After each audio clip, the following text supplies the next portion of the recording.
Hello, I'm Robert Grant, and welcome to LearnMyShot.com.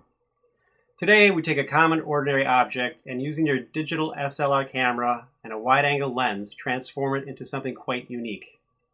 So let's get over to the set and begin.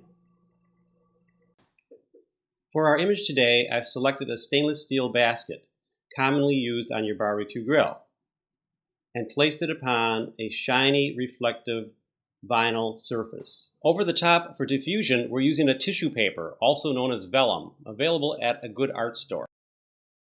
Our lighting, as you see, is a single clamp lamp with a 75-watt bulb over the tissue paper. You can get that at any hardware store. The camera has a 17 to 85 millimeter zoom lens. So let's click on the light and get started. We'll use the camera on a semi-automatic mode of AV. We set the aperture and the camera will set the speed. The camera has selected a quarter of a second at our setting of f10. The light meter cursor is right in the middle, indicating a proper exposure. Set your camera to AWB for proper color. Our lens is set with the stabilizer on off, as we will be on a tripod. We're on manual focus because autofocus could be confused by the holes in our basket, and at 85 millimeters on the 17 to 85 millimeter lens. And here's our first exposure. It's a bit flat and not very exciting. So let's adjust the light. Well, I'm going to go in and just move that light lower, getting it to reflect off the vinyl surface right behind our basket.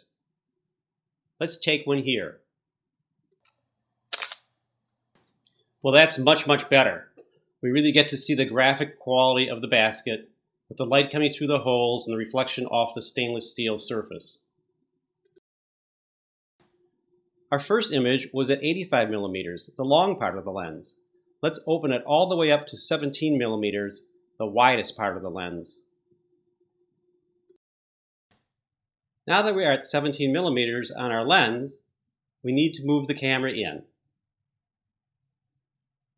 We do this to fill the frame with our object to get the full benefit of the wide-angle lens. We get it as close as possible, refocus, and let's take an exposure here. Well, this is getting a lot better. We've got some great highlights and shadows and a very nice wide-angle feel. But let's try something else. Let's change our lens to a wider angle lens.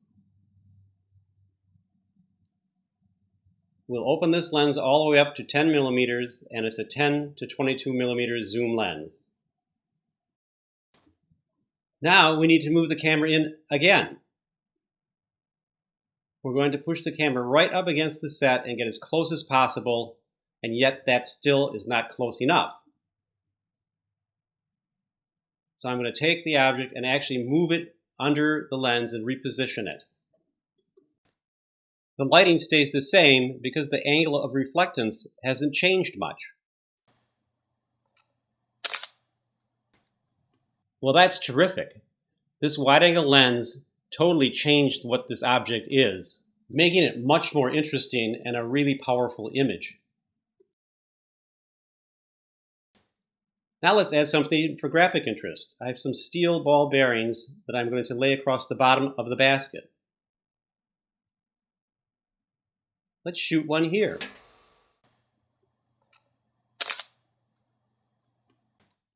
I think that's beginning to work, but there's just too many. Let's take out a few.